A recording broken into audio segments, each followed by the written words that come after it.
Friend সূর্যমুখী kitchen চ্যানেলে সবাইকে স্বাগত। Welcome back to my channel. আশা করি ভালো লাগবে সবারই ব্লগটা। তো আজকে অন্নপূর্ণা পুজোর, বাসন্তী পুজোর, মহা রামনবমী, অষ্টমীর দিনকে দেখো বাড়ির ঠাকুরকে সকালবেলা পুজো দিয়ে আমরা একটা ছোট্ট ঠাকুরের ব্লগ এইমাত্র লাইভে এসেছিলাম, বলেছিলাম একটা ছোট্ট একটা ব্লগ শেয়ার করবো।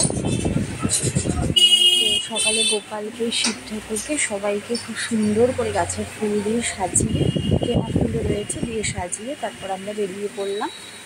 সকালে বাড়ির যা কাজকর্ম থাকে সব কিছু সেরে বেরিয়ে পড়লাম, আদ্যাপীঠের উদ্দেশ্যে রওনা দিলাম। আমি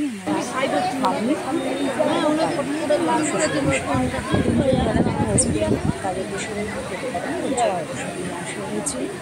তো এই দিনটাতে প্রত্যেক বছরই আমার শাশুড়িমা যত বছর ধরে বিয়ে হয়েছে দেখছি মাকে শাড়ি দেন পরান।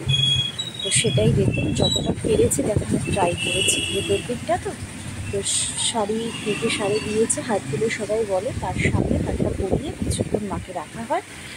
তো অন্য অন্য জায়গায় যেমন সেটা অনেক দিন পরে পরানো হয়, কিন্তু এটা কিন্তু শাড়ির সাথেই আজকে থেকে পরানো হয়। আমি গত বছর গেছিলাম, আমাদের শাড়ি পরানো হয়েছিল, এবছরও তাই।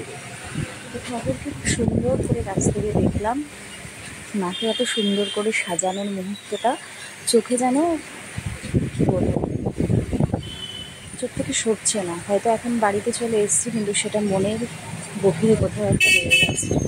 মার মুখটা যেন ভেসে উঠছে। তো মার কাছে মনের যা প্রার্থনা করে দিলাম, সবাইকে ভালো রেখে সুস্থ রাখো। শুধু নিজের ভালো চাইলে তো আর হবে না, সবাই যাতে ভালো থাকে সেটাই চাইতে হবে। তো এভাবেই আমরা আগামী দিনের জন্য সবাই যাতে ভালো হোক কামনা করি, সবাই ভালো থাক। তো আজকের দিনে আমার শাশুড়িমা আর কি ঠাকুরের কাছে কানেক্ট করেছিলেন আমার হাজব্যান্ডকে নিয়েই, তো সেটা সফল হয়েছিল।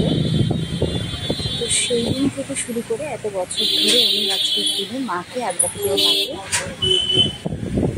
পরান শাড়ি খুব সুন্দর করে তোমাদের সাথে শেয়ার করলাম ছোট্ট একটা ব্লগের মতন।